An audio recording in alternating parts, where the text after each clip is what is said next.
दोस्तों, United nation में पाकिस्तान की तरफ से एक बेहद चौंकाने वाला बयान सामने आया है, जिसमें पाकिस्तान की तरफ से ये साफ कहा गया है कि भारत घुसकर पाकिस्तान में ऑपरेशन चला रहा है। वहीं इसके अलावा पाकिस्तान से ही दूसरी खबर सामने आ रही है, जहां पर भारत की ओर से पाकिस्तान और वर्ल्ड बैंक को धमकी देते हुए ये साफ कहा गया है कि हमें फर्क नहीं पड़ता वर्ल्ड बैंक या फिर पाकिस्तान क्या कहता है, हम वही करेंगे जो हमें करना है। दरअसल पाकिस्तान और वर्ल्ड बैंक लगातार भारत को चिता रहा था कि इंडस नदी पर जो भारत डैम का प्रोजेक्ट चला रहा है उसको बंद करे। इसी को लेकर भारत ने तगड़ा जवाब दिया है। दोनों खबर को डिटेल में इस वीडियो में जानेंगे, इसीलिए वीडियो को अंत तक जरूर देखिएगा। तो चलिए शुरू करते हैं इस वीडियो को। दरअसल यूनाइटेड नेशन में पाकिस्तान के स्थायी सदस्य और पाकिस्तान के एम्बेसडर मुनीर अकरम ने महासभा को संबोधित करते हुए भारत को खतरनाक बता दिया। उन्होंने बौखलाते हुए कहा कि पाकिस्तान में घुसकर भारत इस वक्त हत्याएं करवा रहा है। दरअसल भारत की तरक्की से बौखलाया हुआ पाकिस्तान इस वक्त कुछ भी बोल रहा है। उसने यूएनएससी में कहा है कि पाकिस्तान के विदेश मंत्री ने सुरक्षा परिषद, यूएनएससी के सेक्रेटरी जनरल और जनरल असेंबली के प्रेसिडेंट को इस बात की जानकारी दी कि भारत इस वक्त खुफिया मिशन चला रहा है। केवल पाकिस्तान ही नहीं, भारत कनाडा में भी घुसकर हत्याएं करा रहा है। अमेरिका जैसे देशों में भी शायद भारत का ये मिशन चल रहा है। बता दें कि पाकिस्तान के राजदूत मुनीर अकरम ने कहा है कि मोदी ये बात खुद कहते हैं कि ये नया भारत है, वो घर में घुसकर मार देता है। इसीलिए पाकिस्तान भारत को शांति फैलाने वाला देश नहीं बल्कि अशांति फैलाने वाला देश मानता है।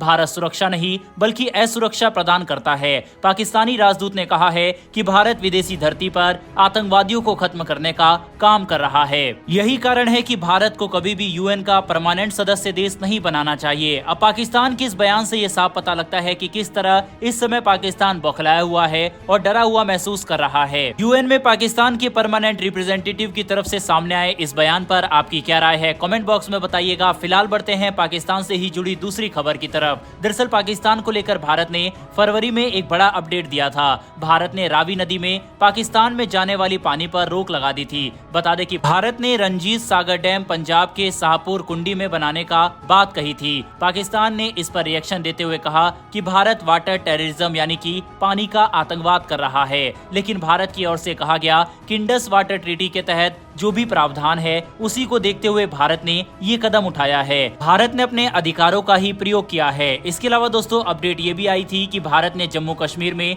इंडस वाटर ट्रीटी की नदियों को यूटिलाइज करने के लिए अपने अधिकारियों को निर्देश दिए हैं। भारत ने कहा है कि पाकिस्तान की तरफ से जाने वाले पानी को कम किया जाए। 2 साल पहले भी भारत ने अपडेट देते हुए कहा था कि भारत नदियों पर अब हाइड्रो प्लांट्स बनाएगा। अब ये पूरा मामला क्या है उसको समझने से पहले इंडस वाटर ट्रीटी क्या है उसको समझ लेते हैं। दरअसल ये एक ऐसा एग्रीमेंट है जो दोनों देशों के बीच सितंबर 1960 में साइन हुआ था।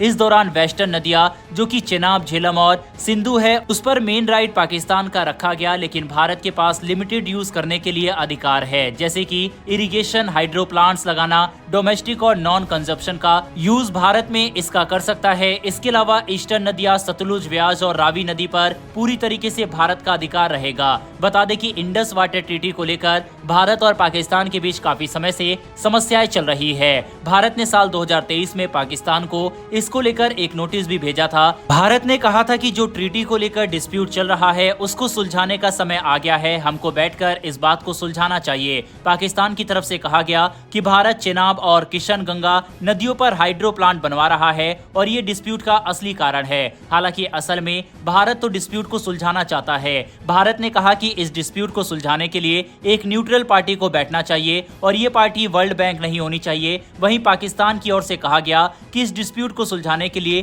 कोर्ट ऑफ आर्बिट्रेशन बनाया जाए। बता दें कि इस पूरे मामले पर वर्ल्ड बैंक चुप नहीं बैठा और उसने इंटरफेयर करने की कोशिश की। वर्ल्ड बैंक की ओर से कहा गया इस पूरे मामले पर 2 प्रोसेस होंगे, जिसमें एक जो पाकिस्तान कह रहा है कि कोर्ट ऑफ आर्बिट्रेशन बनाया जाना चाहिए। इसके अलावा एक न्यूट्रल एक्सपर्ट भी इस मामले को देखेगा। इसमें नई दिल्ली और अहमदाबाद के बीच किशनगंगा और रावी नदी के हाइड्रो इलेक्ट्रिक प्रोजेक्ट पर बात होगी। बता दें इस पूरे फैसले से भारत काफी ज्यादा नाखुश नजर आया। भारत ने कहा पहले तो वर्ल्ड बैंक को इसमें कोई भी इंटरफेयर नहीं करना चाहिए, क्योंकि ये भारत और पाकिस्तान की बात है। वर्ल्ड बैंक की जरूरत जब थी जब ये एग्रीमेंट हुआ, अब उसका कोई भी लेना देना इस पूरे मामले में नहीं है। बता दें कि भारत की तरफ से कहा गया कि दोनों देशों के बीच साइन हुए एग्रीमेंट में सबसे पहले स्टेप इंटर गवर्नमेंटल अप्रोच होता है, यानी कि दोनों देशों की सरकार इस पर बात करे। हालांकि दोनों देशों की सरकार इस पर बात करने को राजी नहीं हुई। ऐसे में दूसरा स्टेप यानी कि न्यूट्रल एक्सपर्ट की इसमें एंट्री होती है।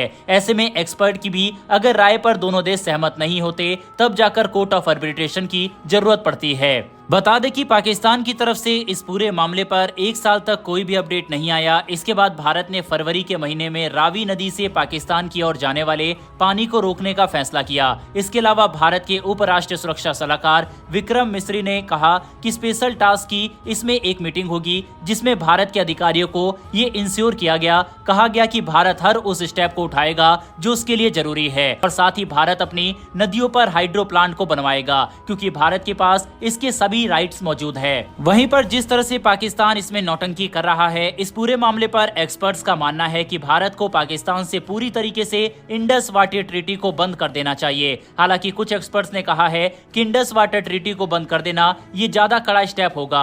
ऐसे में भारत को इस मामले को नियमों से सुलझाना चाहिए। इसके अलावा जो भारत की स्ट्रेटेजी है कि वेस्टर्न नदियों पर नॉन कंजप्शन इस्तेमाल के लिए पानी का उपयोग करना और पूर्वी नदियों पर पूरे राइट्स के मुताबिक पानी रोक देना, यही सही कदम होगा। वैसे दोस्तों, आपके हिसाब से क्या भारत को पाकिस्तान के साथ इंडस वाटर ट्रीटी को कैंसिल करना चाहिए या फिर नहीं? इस पर अपनी राय कमेंट बॉक्स में लिखकर बताइएगा। इन्फॉर्मेशन और वीडियो पसंद आई हो तो वीडियो को लाइक करके हमारी आने वाली डेली ऐसी वीडियो के लिए चैनल को सब्सक्राइब कर बेल नोटिफिकेशन अवश्य दबा लें। फिर मिलेंगे ऐसी एक नई वीडियो के साथ। धन्यवाद। जय हिंद।